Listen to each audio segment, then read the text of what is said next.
Iniciando este culto da noite, vespertino, eu quero saudar a ti com a paz de Cristo Jesus e já convidar você a abrir a palavra do Senhor Deus no Salmo número 138, Salmo 138, somente do versículo 4 ao versículo 8, que diz assim: Render-te-ão graças ao Senhor todos os reis da terra, quando ouvirem as palavras da tua boca, e cantarão os caminhos do Senhor.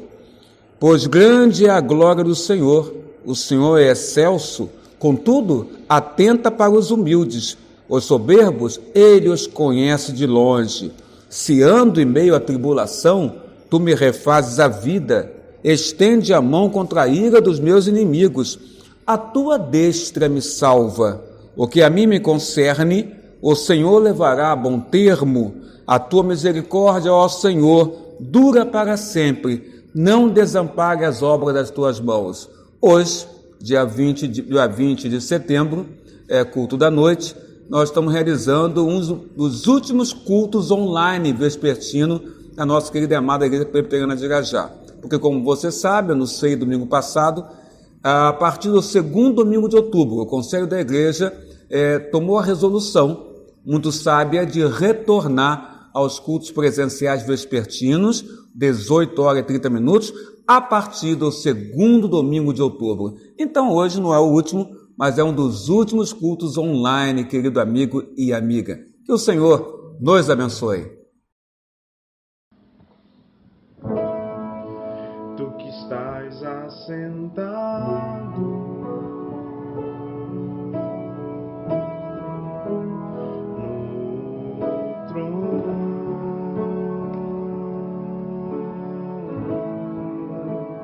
sempre reinando, soberano,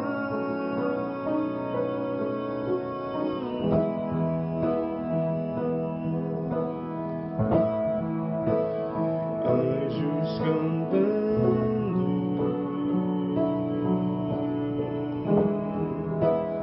homens louvando.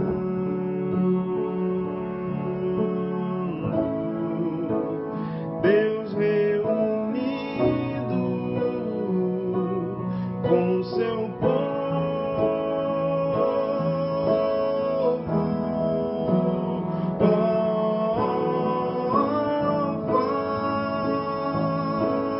Ômega, Cristo,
Após nós ouvirmos esse louvor maravilhoso que tocou nossas almas e coração, quero te convidar para mais uma vez lermos a palavra do Senhor, Salmo 51 de Davi, confissão e arrependimento.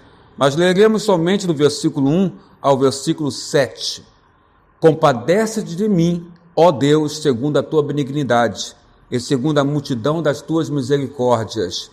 Apaga as minhas transgressões, lava-me completamente da minha iniquidade e purifica-me do meu pecado, pois eu conheço as minhas transgressões e o meu pecado está sempre diante de mim.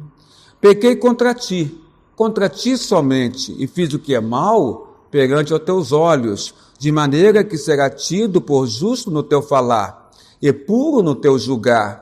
Eu nasci na iniquidade e em pecado me concebeu minha mãe. Eis que te comprazes na verdade, no íntimo e no recôndito me fazes conhecer a sabedoria. Purifica-me, Senhor, com esopo, e ficarei limpo. Lava-me, e ficarei mais alvo que a neve.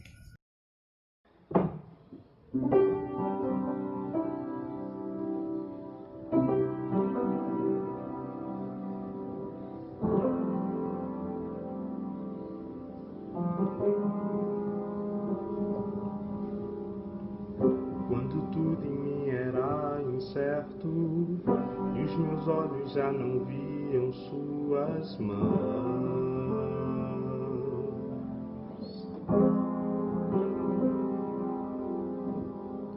Se hoje eu não tenho o que espero, aprendi a confiar meu coração a ti, no Deus que cumpre sua palavra e me guarda, mesmo quando penso que é chegado o fim. Eu só preciso adorá-lo em meio às dores, pois um milagre é um detalhe para ti. Fui alcançado por tua graça, maravilhosa graça que trouxe salvação para mim. Eu não mereço tanta graça, mas por misericórdia recebi. O maior milagre Deus já fez em mim.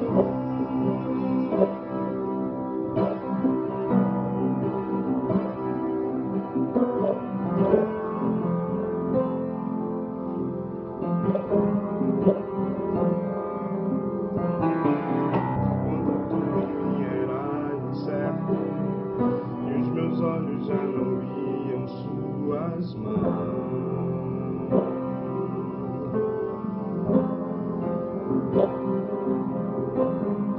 Se hoje eu não tenho o que espero, aprendi a confiar o meu coração, Senhor, somente a ti, Jesus, no Deus que cumpre sua palavra e me guarda, mesmo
Quero te convidar agora no momento da mensagem do Senhor Deus para que você continue abrindo a tua Bíblia Sagrada no Velho Testamento, agora desta feita no segundo livro dos Reis, capítulo 4, do verso 1 e verso 2.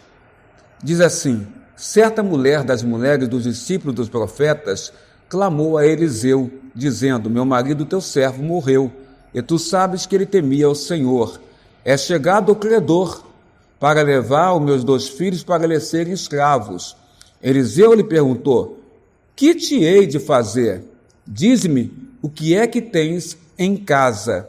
Ela respondeu: tua serva não tem nada em casa, senão uma botija de azeite. Algum tempo atrás, querido amigo e amiga, querido irmão e irmã, você que está agora na sua casa, assentado na sua poltrona, assistindo, participando deste culto online, ou você que está no seu local de trabalho, mas está tendo oportunidade, dada por Deus, de poder ligar o celular e poder assistir o culto online também.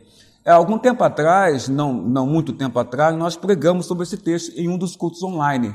Mas hoje o que Deus coloca para nós vem de uma maneira diferente do que naquele dia, porque o Espírito Santo sempre ele renova o nosso entendimento e nos dá sempre mensagens diferenciadas de acordo com o momento das pessoas, no mesmo texto que às vezes você pregou há 1 semana, 2 semanas ou 1 ano atrás.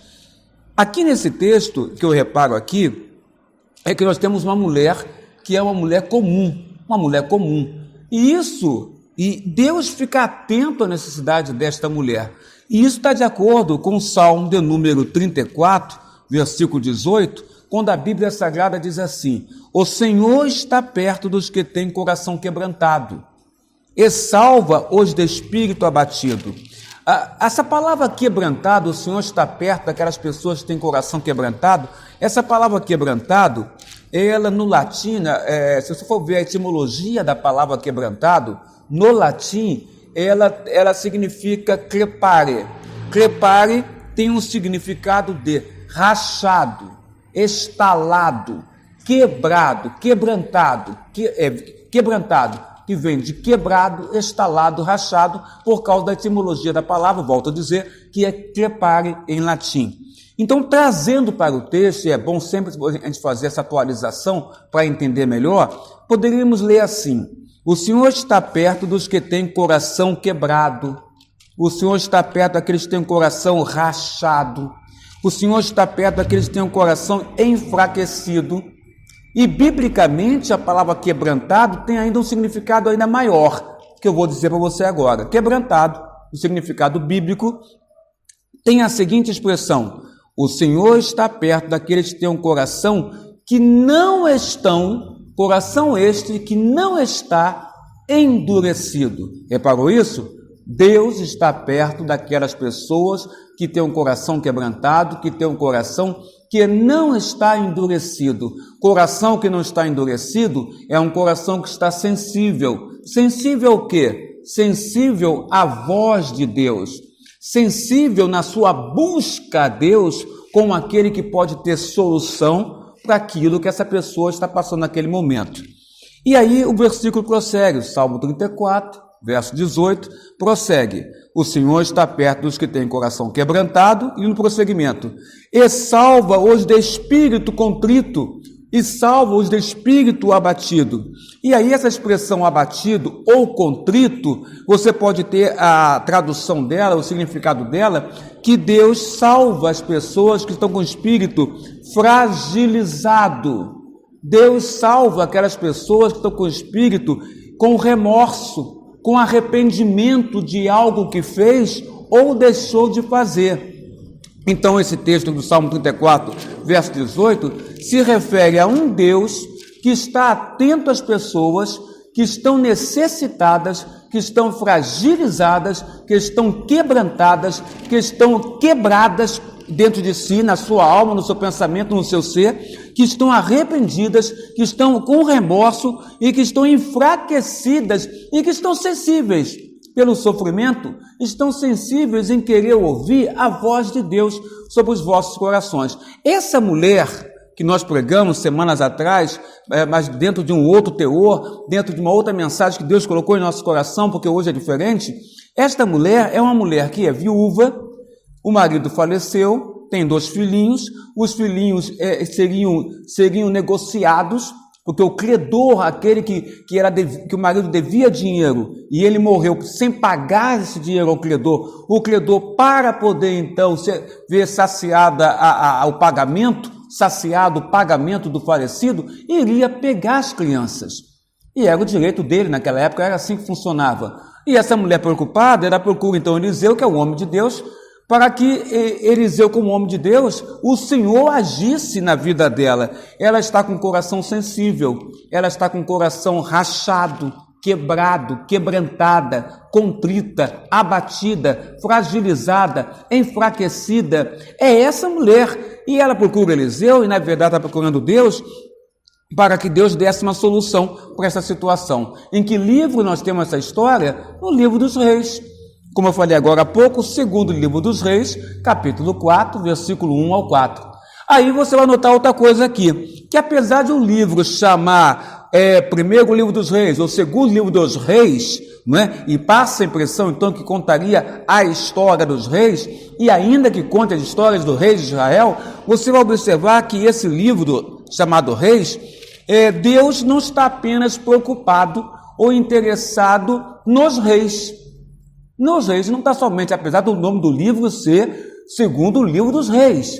Deus não está interessado somente na história dos reis ou com a vida dos reis. O livro dos Reis nos ensina que Deus, o Senhor Deus, e é importante essa palavra para ti, o Senhor Deus, ele está preocupado com a necessidade também, não só dos reis, mas com a necessidade de gente desconhecida, gente que não tem trono, gente que não tem autoridade, gente que não tem cargo político, gente que não tem poder, gente que não tem, querido irmão, querida irmã, não tem essa autoridade de rei, mas Deus está interessado nas necessidades de pessoas desconhecidas também, porque esta mulher que procura Eliseu, ela é anônima, ela é alguém do povo, ela é uma mulher desconhecida, e Deus está preocupado com a situação dela. Volto a dizer, Deus não está preocupado somente com pessoas que têm trono, ou que estão sentados num trono, mas Deus está preocupado também com aqueles que estão marginalizados, e quando eu falo marginalizados, significa as pessoas que estão à margem da sociedade. As pessoas que estão à margem da sociedade não influenciam a sociedade não olha para elas com bons olhos, ao contrário, por elas estarem à margem da sociedade, a sociedade nem olha, muitas das vezes, por essas pessoas. A mulher viúva está inserida dentro desse contexto, ela é alguém marginalizado, porque ela está à margem da sociedade de então. Deus está preocupado não só com os reis, mas está preocupado com as pessoas que vivem em situação de risco, e esta mulher está vivendo uma situação de risco. Não tinha dinheiro, marido morreu, o credor queria levar os seus filhos, ela vive à margem da sociedade, não tinha ajuda de ninguém, mas ela estava com o coração quebrantado, sensível, contrito, e ela busca então a presença do Senhor Deus através da pessoa do seu profeta, que se chama Eliseu. A Bíblia mostra para nós, no Salmo 68, versículo 5, que o Senhor Deus é chamado Pai dos órfãos e defensor das viúvas. Deus dava grande valor e dá grande valor aos vulneráveis, viúvas, órfãos, estrangeiros em Israel. Deus sempre esteve preocupado com os vulneráveis, Deus sempre esteve preocupado com os necessitados, Deus esteve sempre preocupado com as pessoas que nada têm, que nada possuem. Sempre o Senhor Deus ele volta o seu olhar para as pessoas assim. E é negligência em nós cristãos em não tentar socorrer pessoas assim, porque o próprio Deus mostra sua preocupação com os vulneráveis. Então, se nós somos igreja do Senhor, nossa preocupação também tem que ser com essas pessoas que estão fragilizadas e que não tem ninguém por elas. Uma viúva, portanto, uma mulher sem um marido, era uma mulher que não tinha como se sustentar, porque quem sustentava ela era o marido. E esse marido morre, e o pior ainda, além de morrer e deixar ela sem ter alguém para sustentar a ela e os filhos pequenos, ele deixou dívidas que ela, que não trabalhava, por ser uma mulher israelita, ela não trabalhava, quem sustentava a casa era o seu marido, ela não teria de forma nenhuma como pagar. Por isso o coração dela está quebrantado, está sensível, e ela vai, rachado mesmo, e ela vai em busca do profeta, porque ela quer falar realmente com o próprio Deus. Mas a Bíblia nos mostra que o Senhor Deus tem preocupação com os vulneráveis. Aí eu convido você para ir em Deuteronômio, ainda no Velho Testamento, Deuteronômio capítulo 10, lá no versículo 18 da palavra do Senhor Deus, que diz assim: exortação à obediência. Deus é aquele que faz justiça ao órfão e à viúva e ama o estrangeiro, dando-lhe pão e vestes. Reparou o que está escrito aqui? Deus é aquele que faz justiça, que tem a sua atenção para a viúva, para o órfão. A viúva porque não tem marido, não tem quem lhe sustente. Naquela época era assim, como eu acabei de explicar. O órfão porque não tem pai e não tem mãe, ou não tem um dos dois, e não teria alguém que pudesse cuidar dele, ensinar-lhe o caminho que a criança deve andar, como a Bíblia Sagrada nos fala.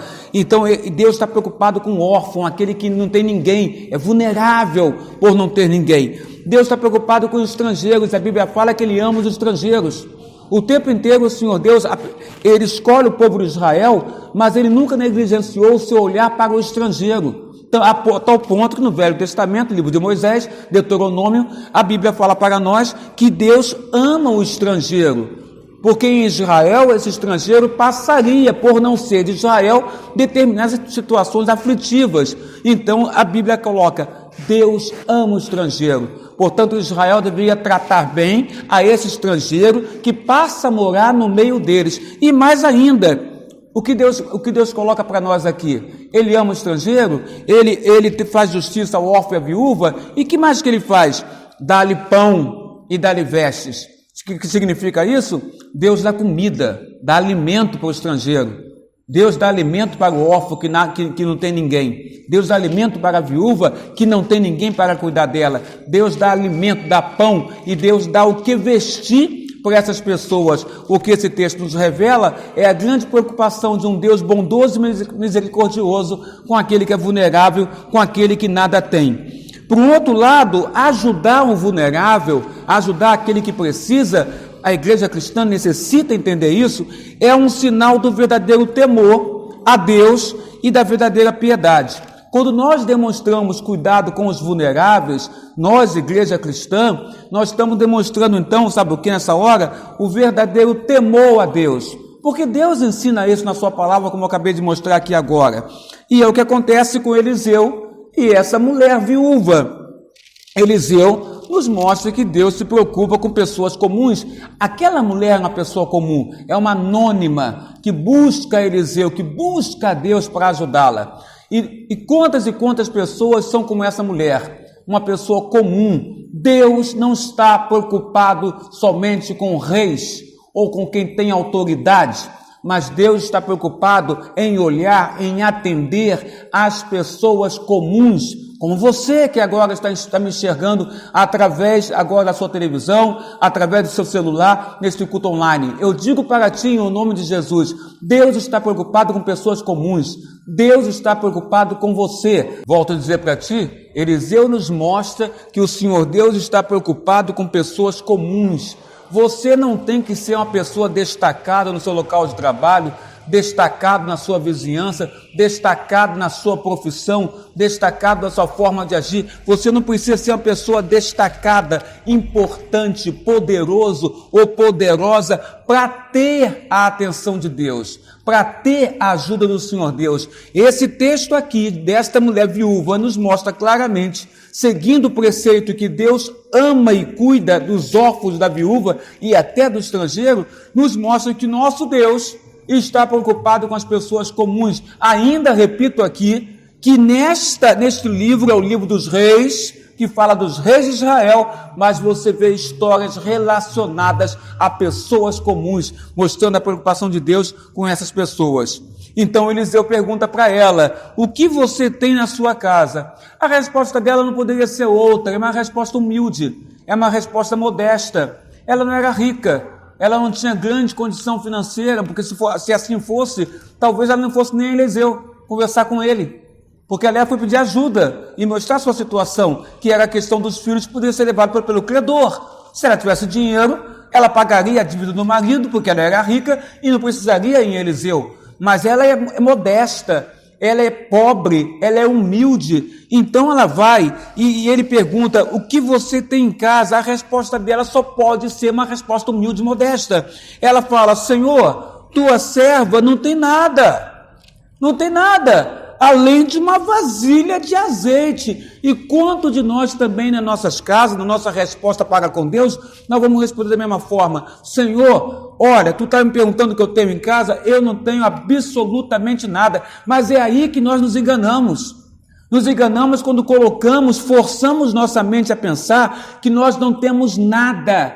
Por isso Eliseu pergunta através do Senhor, Eliseu pergunta para chamar a atenção dela e para chamar a atenção de quem fosse ler esse livro ao longo dos séculos. A pergunta é: o que você tem em casa? Serviu para ela a pergunta? Serviu, mas serve para mim e para você também. Para ela, porque ela pôde mostrar a sua humildade e dizer a verdade dela era a seguinte: eu não tenho nada, a não ser uma vasilha, uma botija de azeite. Então, na verdade, ela tinha alguma coisa. Ou seja, nós sempre temos alguma coisa. Nós que colocamos nossa mente a informação que não temos nada para oferecer ao Senhor. Nós temos nosso coração para oferecer ao Senhor. Nós temos nossas mãos para oferecer ao Senhor. Nós temos nossas orações para oferecer ao Senhor. Oração significa diálogo, conversa, relacionamento, harmonia, intimidade com o Senhor Deus. Nós podemos oferecer isso ao Pai. Pai, eu quero ter mais intimidade contigo. O que eu te ofereço é uma vida de oração. Quero estar sempre em comunhão contigo, conectado contigo, 24 horas do meu dia. Quero conhecer mais o teu ser. Nós sempre temos alguma coisa para oferecer a Deus. O problema é que nós colocamos em nossa mente que nada temos. Ela colocou: olha, não tenho nada. Talvez uma vasilhazinha de azeite dentro da minha casa, que ela responde. Agora você observa então a maneira como Deus reage a esta resposta dela, e a maneira como ele reage a muitas respostas semelhantes, parecidas, que as pessoas dizem que não tem nada, mas na verdade tem. É apenas quando nós estamos prontos a buscar a Deus e dizer: eu não tenho nada para mudar a minha situação, é que estamos prontos então, querido irmão, irmã, amigo e amiga, para ouvir da boca dele, do Senhor: o que eu posso fazer por você? É só quando nós nos desnudamos e dizemos para Ele que nada temos, ou o que temos é issozinho aqui, ou aquilo outro lá. É só nessa hora que você se desnuda diante de Deus, através da informação do que realmente você tem, é que você está pronto para ouvir a voz de Deus. Por que eu estou falando isso? Pela nossa autossuficiência. Porque eu estou falando isso? Pela nossa autonomia que nós pensamos que temos nas nossas vidas. Nós pensamos que nós dominamos e comandamos as nossas vidas. Mas quão tosco é esse nosso pensamento? Se eu não tenho um domínio do meu nascimento, se eu não tenho um domínio do que vai acontecer no meu dia de amanhã, apesar de eu poder fazer suposições, como lá na carta de Tiago nos informa que as pessoas podem fazer planos para a sua vida, mas sempre colocando: se o Senhor quiser, farei isso, farei aquilo outro. Nós podemos fazer suposições em relação à nossa vida, mas não temos totais condições de dizer que realmente nossas suposições das nossas vidas ou planejamentos vão acontecer. Então, muitas pessoas têm esse falso entendimento da autonomia que elas têm da sua própria vida, quando fazem mais diversos planos e não incluem o Senhor nesses planos e não perguntam para Ele: Senhor, se o Senhor quiser, poderei fazer isso ou poderei fazer aquilo outro. Então, nós somos muitas vezes autossuficientes, não é? E muitas vezes nós achamos que temos autonomia da nossa vida. Esta mulher não. Ela não mostrou que tinha autonomia na vida dela. Ela não mostrou que ela era autossuficiente. Ela disse a verdade: não tenho nada. Ou melhor, que eu tenho uma pequena vasilha de azeite na minha casa. É o que ela coloca para Deus. Mas foi o suficiente. E aí o Senhor coloca para ela, através da boca do profeta: o que eu posso fazer por você? Ou seja, à medida que abrimos mão da nossa autossuficiência, À medida que abrimos mão da nossa falsa autonomia, recebemos graça da parte do Senhor. Abandone, querido irmão, irmã e amigo, essa falsa autonomia. Você não comanda a sua vida. Você não comanda a sua vida. Quem comanda nossas vidas é um Deus soberano que está nos céus, o nosso Senhor. O que podemos fazer é fazer planos, mas colocar os mesmos planos nas mãos dele, porque é ele que vai fazer acontecer ou não, de acordo com o querer e vontade dele, no nosso Senhor. Quando nós fazemos isso, à medida que abrimos a mão disso, nós recebemos graça da parte de Deus. Por quê? Como diz Tiago também, capítulo 4, versículo 6, Deus resiste aos soberbos, mas concede graça aos humildes. Deus resiste aos soberbos, mas graça lhe dá aos humildes. E essa mulher anônima, do segundo livro dos Reis, capítulo 4, verso 1 ao 4, ela é humilde para chegar para o profeta e dizer: o que eu tenho, Senhor, eu não tenho nada, a não ser uma pequena vasilha de azeite. Gente comum é que Deus busca, gente comum que recebe de Deus graça, como diz o Salmo 34, verso 18. O Senhor, ele está perto, está próximo das pessoas que têm um coração quebrantado, rachado, coração que está sensível, não mais endurecido, e salva o Senhor os de espírito contrito e abatido. Salva o Senhor os arrependidos, os que estão com remorso e os que estão fragilizados. Para terminar, faça como Cristo ensinou em Mateus capítulo 6. Vá para o seu quarto, busque a Deus em secreto, abra a porta do seu quarto, entre, feche a porta, busque o seu Deus que está em secreto, e o Senhor que está em secreto no teu quarto, te vendo, te enxergando, ele te recompensará pela sua busca em humildade. Só você e Deus. Coloque para ele o que está acontecendo, querido amado amigo, na sua vida, e tenha certeza que esse Deus é o Deus que não atende somente os reis, mas principalmente atende a todas as pessoas comuns, órfãos, viúvas e estrangeiros, vulneráveis, que precisam do amor do Senhor. Que o Senhor nos guarde e nos abençoe, em nome de Jesus.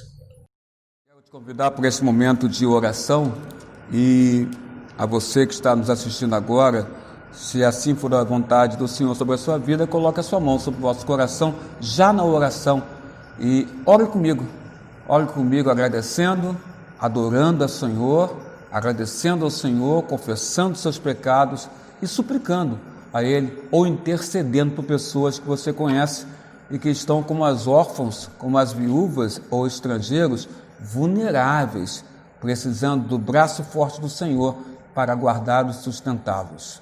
Pai querido, Pai amado, Senhor nosso Deus, obrigado pela palavra que o Senhor nos deste nesta noite, neste dia, Pai, dia 20 de setembro, domingo, que possamos receber esta palavra e entender que o Senhor de fato é um Deus que não atende somente ao rei, ao que está no trono, ao que tem poder, ao que tem autoridade, ao que exerce um cargo de autoridade, um cargo público, mas tu olha para aquele que é pobre, que é humilde, que nada tem, que está marginalizado e que, Senhor Deus, não detém sobre si amor de outras pessoas para com as suas próprias vidas, mas o Senhor ouve essa pessoa, ouve a sua oração, e de acordo com o teu querer, a tua vontade, o Senhor, Pai amado, faz manifestar sobre ela a sua solução sobre a vida desta pessoa. Nós te adoramos, ó Deus, te adoramos pelo teu carinho com os vulneráveis,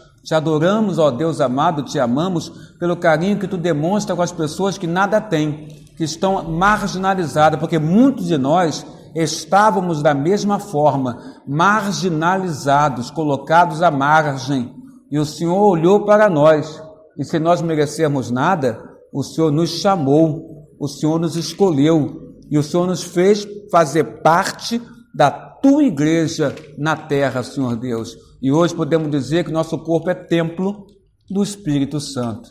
É motivo de gratidão, ó Pai amado, saber que nós não somos apenas mais criaturas tuas, ó Pai, mas somos mais do que criaturas, somos teus filhos, através do teu Filho amado Jesus Cristo.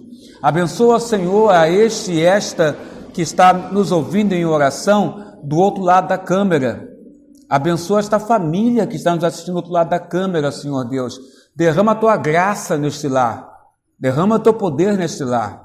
Se há falta de desarmonia nesse lugar, ó Deus, tu sabes todas as coisas, que a tua mão venha prevalecer nesse lugar, dando paz, pacificando vidas, pacificando almas, pacificando pensamentos, pacificando corações, procedimentos. Ó Pai amado, derrama teu poder sobre a sua igreja, para que ela entenda a necessidade de sempre ela manifestar a tua luz no mundo que vive imerso na escuridão, nas trevas. Abençoa-nos, ó Deus, teu servo, pequenino, mas que tu colocaste aqui à frente para trazer a palavra, Senhor Deus. Ser conosco, ser com todos os pastores na face da terra, não importa a denominação, querido e amado Deus. Ser com todos os seus servos, pastores, que nunca administraram a igreja numa época de pandemia como esta, mas que o Senhor tem dado autoridade, tem dado a eles a sabedoria para poder, ó Pai, administrar suas igrejas junto com os queridos irmãos obreiros, presbíteros, diáconos, a tua casa, em período tão complicado, difícil de pandemia, em todo o globo terrestre. Ser conosco, ó Pai, que a tua igreja, Pai amado, se firme cada vez mais no entendimento que ela deve manifestar a tua luz nesta terra, luz para este mundo e sal para esta terra. Seja, Senhor Jesus, sempre através de ti, a tua igreja. É o que nós te rogamos, é o que nós te pedimos, não em nosso nome, mas em o nome de Jesus, agora e para todos sempre. Amém, Senhor. Receba a bênção, querido irmão e irmã, caro amigo e amiga, você que está nos assistindo nesse momento, continua aí, se assim for possível, com a sua mão no seu coração e receba a bênção do Senhor. Que a graça do nosso Senhor e Salvador Jesus Cristo, Filho de Deus, que o amor de Deus Pai, Criador dos céus e da terra, vosso Criador, e que a unção, o amparo, a proteção e as doces consolações do Espírito Santo seja agora, amados irmãos e irmãs, sobre as vossas casas, sobre as vossas famílias, sobre os vossos lares, sobre a vossa saúde, sobre o vosso trabalho secular e sobre o vosso ministério, agora e pelos séculos dos séculos. Amém, amém e amém. Senhor Jesus.